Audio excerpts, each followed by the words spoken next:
संगम तट पर तंबुओं की अस्थायी नगरी बसाने के लिए 8 तरह के टेंट लगाए गए हैं। 4000 हेक्टेयर में बसी इस नगरी में लगे इन टेंट की लंबाई, चौड़ाई और इनकी बनावट को देखकर इसमें रहने वाले लोगों की अहमियत का भी अंदाजा लगाया जाता है। आकार लेने पर ये स्थायी भवन को भी मात देते हैं। अखाड़ों सहित अन्य साधु संतों और संस्थाओं को मेला क्षेत्र में जमीन और टेंट आदि सुविधाएं प्रयागराज मेला प्राधिकरण उपलब्ध कराता है। 6 साल पर लगने वाला कुंभ हो या 12 साल बाद आने वाला महाकुंभ या फिर हर साल आयोजित होने वाला माघ मेला, टेंट की आपूर्ति दशकों से लल्लू जी एंड सन्स की ओर से की जाती है। शहर में इस कंपनी के कई बड़े गोदाम हैं, जिनमें टेंट स्टोर कर रखे जाते हैं। वहीं 4500 टन स्टील और लोहा, 1000 स्टील के पिलर, 60 करोड़ लागत, भार वाहन क्षमता 150 टन, मगर उम्र महज 60 दिन। ये है प्रयागराज में गंगा नदी पर तैयार हो रहा स्टील ब्रिज। इसे खास तौर पर महाकुंभ मेले के लिए बनाया जा रहा है। स्टील ब्रिज को शहर से जोड़ने के लिए 4 किलोमीटर लंबी अप्रोच रोड भी बनाई जा रही है। 426 मीटर लंबा ये स्टील ब्रिज गंगा नदी पर बन रहे 6 लेन ब्रिज के समानांतर बन रहा है।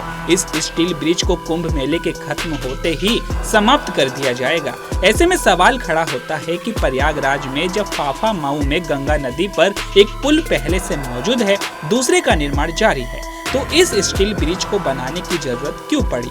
तो चलिए जानते हैं। दरअसल 26 नवंबर 2020 से गंगा नदी पर 10 किलोमीटर लंबे देश के दूसरे सबसे बड़े 6 लेन ब्रिज को बनाने का काम शुरू हुआ। ये पुल मलाका से शहर के त्रिपाठी चौराहे तक बनाया जा रहा है। इसमें करीब 4 किलोमीटर का पुल गंगा नदी पर बनना था। ये पुल NH-19 भदरी गांव से शुरू होकर गंगा नदी पार कर शहर के त्रिपाठी चौराहा तक बन रहा है। शिलान्यास के समय इसकी कुल लागत 980.77 करोड़ रुपए तय की गई थी। पुल की कुल लंबाई 9.9 किलोमीटर है। जर्मन तकनीक केबल और बॉक्सेस से बनने वाले देश के आधुनिकतम पुलों में से एक इस पुल के निर्माण के लिए 3 साल का लक्ष्य तय किया गया था, लेकिन ये तय समय में पूरा नहीं हो पाया।